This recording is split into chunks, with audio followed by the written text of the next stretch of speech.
Baik, Assalamualaikum warahmatullahi wabarakatuh. Jumpa lagi kita di program Menuju Pilkada 2024 bersama saya Eka Saputra. Senang menemani Anda di hari ini. Semoga yang menonton channel 1 dalam keadaan sehat walafiat. Jangan lupa like dan subscribe-nya ya guys.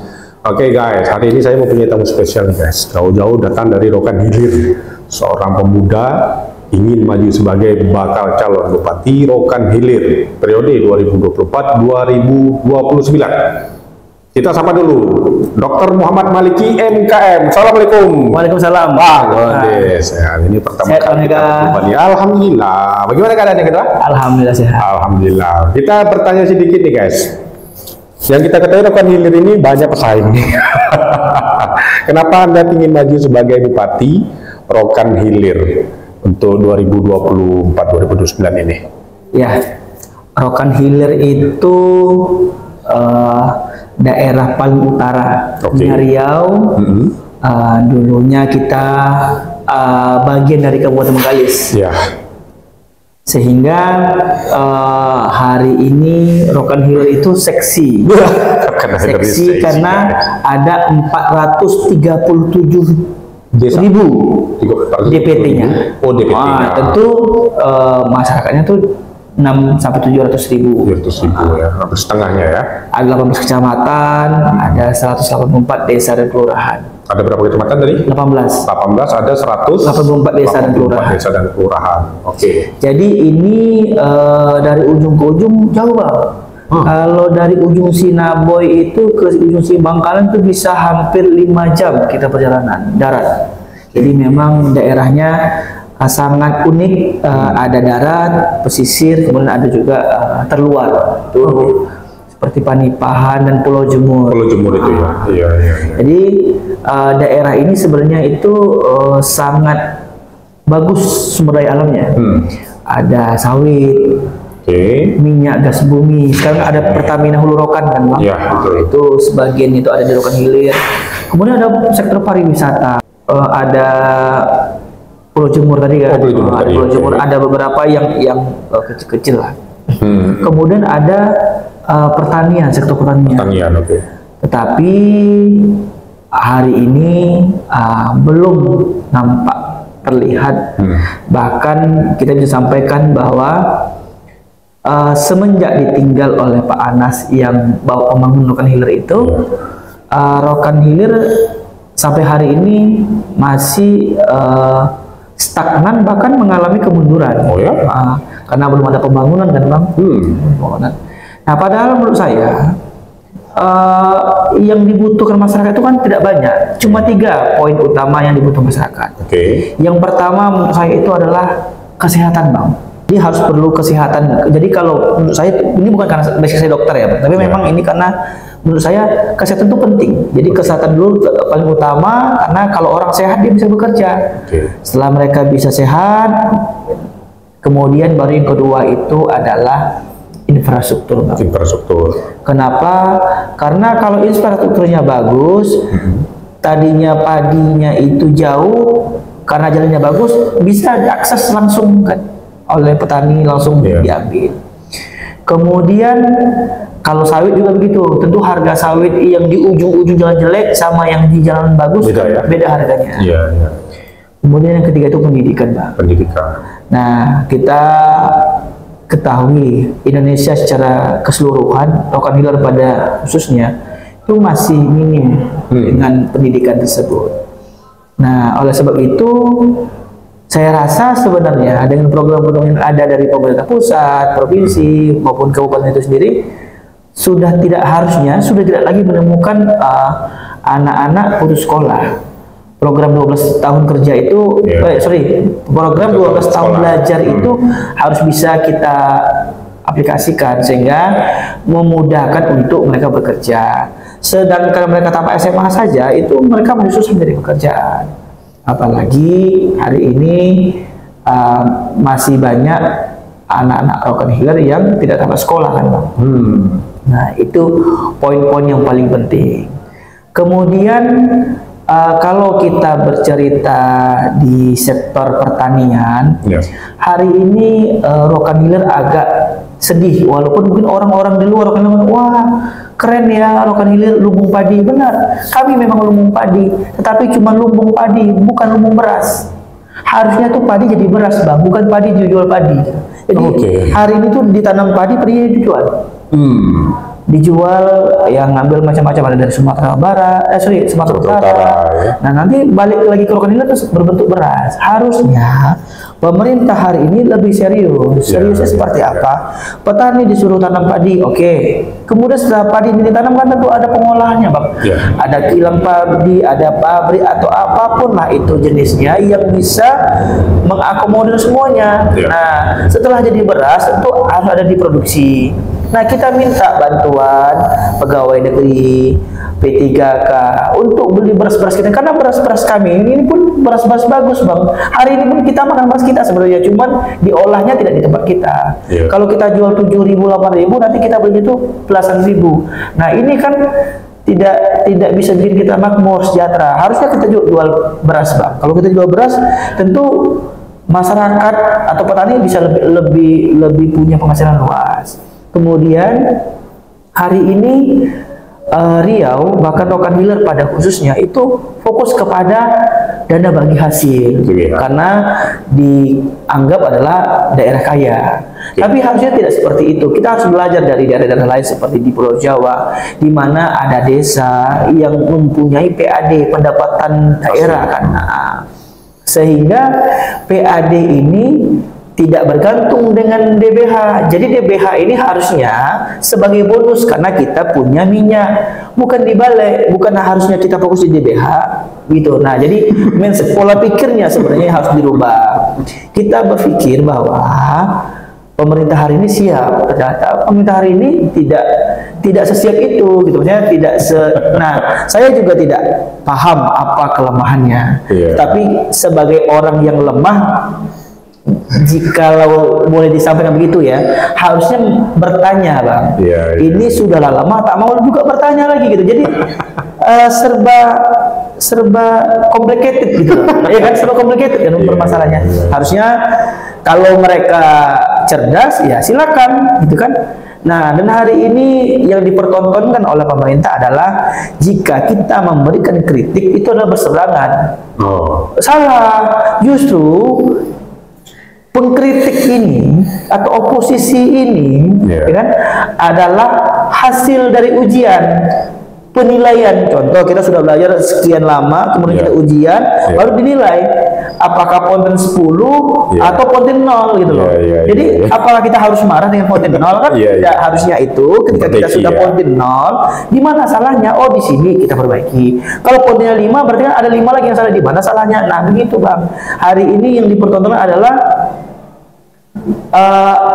ketidaktahuan yang dibaluti dengan kemarahan gitu. Nah, kalau dari nilai berapa dapat nilai untuk pemerintah saat ini? Kalau saya tidak punya hak veto lah ya untuk menilai, tetapi saya rasa sebagai masyarakat kita menilai bahwa pemerintah Rokan Hilir hari ini belum sesuai harapan. Belum sesuai harapan. Kalau angka normatif lah ya bang ya. Karena kita tidak mau juga menilai orang, sementara kita juga belum tentu sebaik itu gitu kan. Tapi sebagai masyarakat kita ingin lebih baik lagi gitu. Makanya banyak hal bang, banyak PR. Berarti Anda fokus pada kesehatan, kemudian infrastruktur dan pendidikan. Nah, warga ini apa namanya kemiskinan yang ada di Rokan Hilir ini seperti apa yang Anda ketahui? Ya, saya tidak bisa menggambarkan secara luas ya bang, karena memang tentu itu butuh data yang valid, ya kan, dan kita juga tidak mau bermain di angka yang seperti itu. Tetapi gambaran sederhananya itu adalah perkotaan bang. Perkotaan itu kita ambil garis besarnya adalah ibu kota kabupaten itu Bangkasan Api-Api. Bangkasan Api itu kalau makmur bang, kedai kopi rame bang. Nah hari ini kedai kopi sepi, artinya di kota saja berdampak apalagi di daerah. Kan secara logikanya kita berpikir ya lebih enak orang kota dalam cara mencari nafkah kan Bang, dibandingkan orang daerah. Orang daerah itu kan lebih berkeringat dia mencari ininya. Nah, artinya itu adalah begini, kita mengacu kepada yang terdahulu zaman Pak Anas lah katakan. Itu kedai kopi rame, artinya saat kedai kopi rame ada uang yang bertebaran atau berputar lah. Hari ini enggak. Di zaman Pak Anas itu pegawai negeri, pejabat daerah itu Sabtu Minggu kita masih menemukan mereka di daerah. Kalau hari ini ya, Jumat sudah hilang ya. Bisa dikatakan seperti itu. Apalagi long weekend ya. Bisa dikatakan seperti itu. Dan di zaman sekarang itu luar biasa Bang. Kami kadang-kadang agak sedih juga. Begini. Platnya Rohil tapi serinya TP Bang. TP itu mana ada Rohil gitu kan? Nah, kenapa? Karena itu platnya plat Rohil cuman plat merah tapi dihitamkan. Dan hari ini dari semua aset broker dealer yang ada, saya rasa tak banyak yang berplat merah. Nah, memang ada kendala karena soal subsidi dan sebagainya. Ya, saya rasa itu alasan teknis lah ya Bang. Dan kita harus sudah terima konsekuensinya.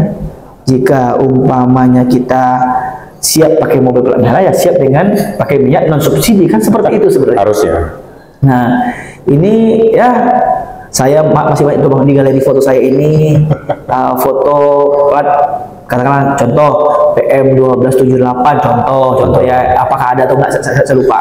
Nah, serinya P tapi hitam gitu. Nanti ada dibikinnya P itu PG, PC. Itu kita tahu tuh plat merah semua gitu. Nah, itu udah saya fotoin satu-satu. Kenapa? Tidak niat jelek.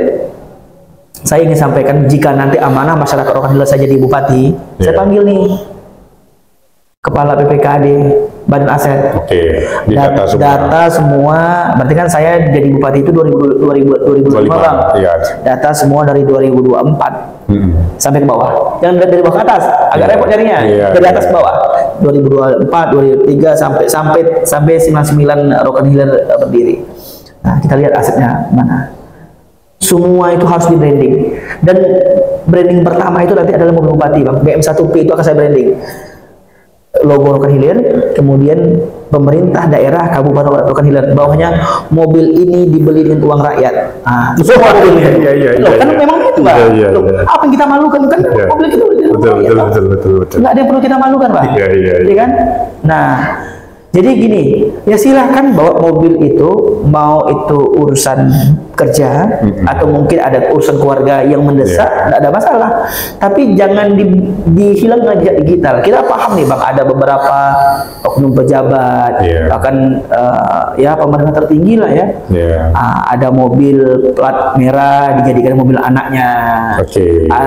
Nanti anaknya kebetulan kan sekarang lagi viral nih Bang, diesel gitu kan, Cibidarat. Kebetulan kan kebanyakan tuh Cibidarat kayak Innova, Fortuner, Pajero. Anaknya bilang gini, oh di rumah aku tuh mobil ada 2, warna hitam satu, warna putih satu, ada gitu kan. Ya jadi akhirnya jadi bahan pamer-pamer. Enggak, kita boleh pamerin kalau itu hak kita. Kita nggak pernah berbusuk hati, kita nggak pernah ada niat dengki, nggak. Kalau itu haknya mereka, itu mobil yang mereka beli, silakan saja. Tapi kalau itu haknya rakyat, jangan diakui dong. Itu mobil, malu dong. Itu semuanya memang tergantung pada mentalnya lagi, kepada kepribadiannya. Kalau misalnya memang itu mobil jatah, atau mobil itu diamanahkan untuk dia, ya dia harusnya dipergunakan untuk dia saja pribadi. Sebenarnya tak boleh, untuk keluarga sebenarnya tak boleh, karena ada di perusahaan ayah saya waktu itu, kalau mobil kantor, khusus mobil kantor, kalau untuk mobil keluarga ya tidak boleh dibawa pulang untuk taruh di kantor. Nah, sudah berapa banyak nih atau mendaftar di beberapa partai saja? Apa aja? Saya hampir semua partai Pak. Ada berapa kursi di sana? 9 ya? Syarat kan kursi ada 45, syaratnya 9. Syaratnya 9. Nah, dari misalnya Abang kan sudah mendaftar udah beberapa partai. Partai mana saja sih yang tadi terakhir guys? P3. Sebelumnya PSI juga ya? Jadi ada kursi satu ya. Jadi di sana itu kita yang intens berkomunikasi itu ada Nasdem. Karena memang saya kader Nasdem kan, Pak. Saya kader Nasdem dan alhamdulillah kemarin tanggal Nasdem berapa kursi? 5. Tanggal 6 Juni ketemu ketum kita ya sowan lah. Minta izin dan petunjuk ya kan. Maju sebagai calon kepala daerah karena kita kader kan, Pak. Dan ya insya Allah restu itu diberikan. Tentu kita ingin maju itu play to win, maju untuk menang. Maju untuk menang itu ya kita harus pakai ada kerja-kerja politik lah, Pak. Saat ini yang kita lakukan itu adalah pemasangan spanduk. Walaupun ada beberapa spanduk kita nih Bang di sobekin. Biasa. Kalau saya sih nggak, wah ini fans sebenarnya, ini fans. Dia sebenarnya tuh pengen kita, ya kan? Cuman nggak tahu cara bergabung, salah cara bergabung saja. Dan tadi itu saya lihatnya kan saya pakai kayu ya, pakai kayu bingkai gitu. Itu rapi, pakai cutter. Jadi saya sih berprasangka baik adalah itu baliho mau letaknya di rumah yang ditempel. Dan dia makin ingat, kan? Makin terpikir-pikir gitu kan, makin jatuh hati dia sama kita. Kemudian nanti akan survei Bang, akhir bulan insya Allah. Survei. Ini ngomong survei, berapa survei Anda? Surveinya berapa? Sudah pernah melakukan survei internal? Belum. Survei internal. Tapi kata orang, Ki surveinya sekian nih, nomor sekian ya. Alhamdulillah lah ya Bang. Kita nggak jelek-jelek kali lah. Kita dan itu posisi saya belum pasang apa-apa. Saya belum ngomong bahwa saya mau maju bupati. Kalau ngomong itu kan ketika kita sudah ada APK yang kita saat ini belum ada. Baru beberapa hari lah. Pemasangan. Ya, saya di TikTok juga ada juga beberapa komentar dari netizen guys. Itu hal yang biasa berarti. Ya. Kan pro kontra cuman ya kita kan bisa lihat nih pro kontra itu akunnya akun bener atau akun kalau akunnya masih bodong ya berarti itu fans sebenarnya Mas. Lagi-lagi kita itu fans. Jadi kemudian selain Nasdem tuh yang dekat itu PKB. PKB berapa kursi? 4 kursi Bang. Jadi Nasdem PKB cukup. Udah cukup. Ya. PDIP Bang. 6 kursi. Di Demokrat 6 kursi, kemudian PKS 5 kursi. Kita komunikasi sama PSI. Tadi kita ke P3 ya, tadi. Jadi semua kita akan berkomunikasi dengan baik lah Bang. Kita tahu bahwa Nasdem tanpa mahar guys. Jadi sudah terbukti. Apalagi beliau dari wakil ketua umum Garda Pemuda ya, Nasdem ya. Enggak, saya sekarang itu diperbantukan di Komisi Saksi Nasdem Bang.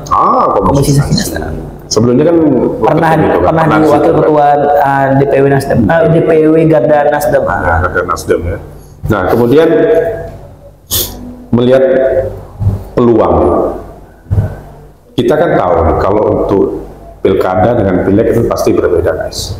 Yang mana kalau pileg ya jelas yang dilawan itu banyak dari seluruh partai. Dan kalau pilkada ini kan lebih selektif lah. Nanti pada tanggal 30 Agustus nanti kan KPU akan mengeluarkan surat rekomendasi siapa saja yang akan bertarung dan lolos verifikasi semua. Nah, yang pasti logistik harus aman dong. Logistik aman Bang. Karena memang saya maju 2024 ini orang yang paling pertama saya minta izin itu adalah ibu. Kalau saya melihat umat. Ya umat. Nah itu ibu memang sangat penting sekali. Jadi saya bilang saya mau maju pilkada. Umat restu apa enggak? Beliau bilang restu. Karena beliau restu, saya tanya sama ayah. Kata ayah, Mak kau restu apa gitu? Jika surga dunia ini udah restu Bang, insya Allah kan perjalanannya lancar. Rasanya kan begitu. Dan saya sampaikan juga adalah kemungkinan terburuk itu adalah kalah. Kalau kalah ya gimana lagi? Kemungkinan terburuk adalah kalah. Saya bilang siap nggak itu? Siap. Anak kami cuma kau satu-satunya. Jadi dengan kami mendukung kau itu adalah suatu kewajiban. Nah, itu Bang, kalah 2 triliun Bang. Karena uang itu bisa dicari, tapi restu itu kadang-kadang susah kita dapatkan Bang. Dan saya yakin dan percaya jika ayah ibu saya restu, semua jalan pasti dapat bang. Iya. Kalau masalah nominal normatif lah ya bang ya. Iya, normatif, betul. Tapi pada intinya kita siap. Iya. Ya kan? Untuk warga Rohil sendiri bagaimana? Maksudnya Ketika Anda kan belum mengumumkan nih, walaupun ada selentingan maju, mulai baliho sudah mulai dipasang tadi di Koya itu. Warga Rohil sendiri bagaimana melihat peluang Anda untuk maju ini? Ya itu tadi ada pro dan kontra sendiri. Alhamdulillah ya bang. Pemilih saya ini kan memang rata-rata orang kampung bang. Yang mungkin ya sebagian dari mereka itu belum begitu melek dengan politik ini bang, belum begitu melek dengan elektronik ini, sehingga ya apa yang ada di sosmed belum tentu ada di kenyataan. Tapi saya yakin, saya yakin dan percaya dengan saya turun, belum ada yang menolak bang. Jadi belum ada bahasa simpelnya tuh mereka tuh begini, guyonan mereka tuh begini. Sekali-kali kami pengen bola lah punya bupati ganteng. Jadi itu sebenarnya guyonan bang, ya kan? Tapi memang guyonan itu terkadang yang membuat mereka lebih antusias kan bang, karena mungkin masyarakat ini pusing bang, terlalu fokus serius. Nah, jadi kalau mereka bertanya kenapa minum lagi ganteng, udah sesimpel itu kadang-kadang kan. Berarti dibuat nanti di balihonya pilihlah bupati ganteng. Dan hal itu juga bang buat saya pede. Kenapa? Karena di pilkada ini pilih foto bang. Beda sama pileg. Pileg itu pilih nama. Nggak nampak wajahnya. Kalau ini pilih foto. Jadi kita foto sebagus mungkin, serapi mungkin, sesenyum mungkin. Insya Allah dukungan itu akan mengalir ya. Tapi tentu itu doa-doa orang-orang yang sayang sama kita, keluarga kan bang. Betul. Karena memang kita lihat Rohil ini beberapa kayak petahana juga boleh maju, wakilnya pun juga maju nih guys. Jadi perjuangannya cukup berat di Rohil ini, dan ada juga membuka tokoh masyarakat juga maju. Jadi ada sekitar 6 orang yang maju. Kalau yang ingin maju itu 8 bang. Oh 8 malah ya. Ya kalau yang saya kenal itu kan kayak Sintong Sulaiman, kemudian Pak Bustaman, Anda sendiri gitu kan. Kalau menurut saya itu ya bang, ini mohon maaf, ini kan analisis pribadi ya. Menurut saya itu paling yang maju 3 pasang lah ya. 3 pasang ya nanti ya. 3 pasang itu udah paling keras itu bang. Anda nomor 1, nomor 2? 1 bang. Oh 1 wajib itu 1. Nomor 2 tidak mau. Oh kenapa nomor 1? Karena dia bisa mengambil kebijakan. Atau nomor 2 kan hanya itu sebagai truk ganteng aja kalau orang bilang. Jadi kenapa nomor 1? Pertama bang. Saya itu punya punya niat yang baik.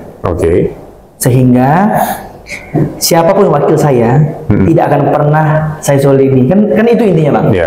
Jadi beda kalau punya niat yang kurang baik kan, nanti di pertengah jalan berantem apa. Ya kejadian itulah. Yang viral ya. Nah, yang viral yang langsung FYP di TikTok saya guys. Jadi yang kedua itu, yang namanya wakil itu kalaupun bisa menyampaikan aspirasinya itu paling setengah bang. Sisanya tetap kewajiban bupati. Itu pun bupati yang mungkin welcome ke wakilnya gitu. Nah makanya saya berkali-kali sampaikan, saya ini itu tidak kontraktor. Saya ini pengusaha. Beda dua. Memang sama-sama berusaha, tapi kontraktor itu dia konotasinya lebih ke proyek, Pak. Kalau saya pengusaha, jadi saya tidak pintar bermain proyek. Nah, Anda pure murni dokter. Dokter pengusaha ya, Pak. Dokter pengusaha ya. Nah, sehingga kalaupun saya ingin jadi bupati, saya katakan dinas yang prioritas sama saya itu cuma 5. Yang prioritas sama saya gitu loh, coba kan. Pertama itu dinas kesehatan, dinas pendidikan, rumah sakit umum, Bang. Rumah sakit itu kan sekarang terbagi dari dinas ya. Kemudian dinas lingkungan hidup. Inspektorat. Udah, jadi tidak ada dinas PUPR di situ, Bang. Tidak ada dinas Perkim yang kata orang basah gitu. Nah, karena menurut saya basah memang basah, tapi ya agak ngeri juga kan kita gitu loh. Jadi saya tidak mau bermain-main dengan hal-hal yang saya tidak terlalu ini. Nah, sebenarnya kalau Perkim kan atau PUPR kan untuk perbaiki jalan infrastruktur kan memang harus bermain sama dia. Dalam arti kata bekerja sama dengan dia. Bang, kita kan bupati. Oh ya. Dan tentu kebanyakan setuju sama bupati dong, Bang. Iya. Cuman maksud saya prioritas yang saya pegang itu tidak. Jadi gini, tentu tadi ada pertanyaan saat saya wawancara di P3 mengatakan gini, pilih orang tim atau profesional. Saya bilang profesional loh. Kan kita mau memperbaiki Rokan Hilir, bukan mau hancurkan. Tapi kalau tim kita bisa profesional ya kenapa enggak gitu loh. Mantau kan nanti ada saat pencalonan, nanti ada beberapa kali datang ke rumah kami dukung Pak Malikila, mana tahu ada atau beberapa ASN kami dukung Pak Malikila. Mungkin karena mereka mendukung, mereka nanti pengen jabatan, ya boleh saja kalau mereka cocok dan layak gitu loh. Dan di zaman saya, Bang, saya bisa pastikan sekelas kadis saja tak usah bayar untuk jadi kadis, apalagi di bawah ya honor. Dia memang kadis itu tak akan bayar. Dia kalau mengikuti Baper Jakat otomatis kan sesuai dengan kriteria dan masuk pilihannya ya otomatis. Ya memang itu jalurnya gitu loh. Tetapi hari ini yang terjadi kan tak begitu. Iya. Sekarang itu itu biasa tim sukses sih. Iya. Enggak juga, Bang. Ini bukan tim sukses. Kalau tim sukses mungkin yang sebelumnya tim sukses. Iya. Kalau ini orang istana, Bang. Orang istana yang bikin kendali. Iya. Jadi dan itu udah rahasia umum sih di kita. Iya. Tapi itu haknya mereka seperti itu. Dan mereka ya harus ingat bahwa apa yang mereka tanam itu akan mereka tuai. Mereka sekarang berbuat seperti ini, ya satu saatnya mereka akan terima ganjalan seperti apa, gitu loh. Nah, tapi kalau saya katakan mungkin kalau saya jadi bupati, mulai dari sekda sampai ke bawah itu, jika mereka masih profesional dan bisa tegak lurus dengan aturan, saya tak perlu ganti, ngapain diganti? Jadi kalau orang bertanya, Ki atau Pak Dokter, nanti kalau jadi bupati siapa sekdanya? Lah, sekda yang lama ini kalau masih bisa dipakai, pakai aja. Kan kita jadi bupati nggak mesti ganti sekda, nggak mesti ganti kadis. Tapi kalau nggak bisa bekerja, jangankan sekda kadis di bawah itu ya kita ganti yang pantas. Sebenarnya simpel aja. Kalau itu kenapa? Karena mengganti orang baru belum tentu lebih baik. Nah, kenapa? Karena yakin dan percaya begitu kita ganti orang baru kan butuh prosedur. Betul. Sebenarnya kita kan mau yang sudah ada dijalankan aja. Gaspol gitu loh. Iya. Nah, tapi kalau maunya mereka rasanya tak bisa bekerja sama, ya berarti kan itu pilihannya mereka. Baik, terakhir mungkin ada himbauan kepada masyarakat Rokan Hilir. Ya, saya ingin sampaikan kepada seluruh masyarakat Rokan Hilir.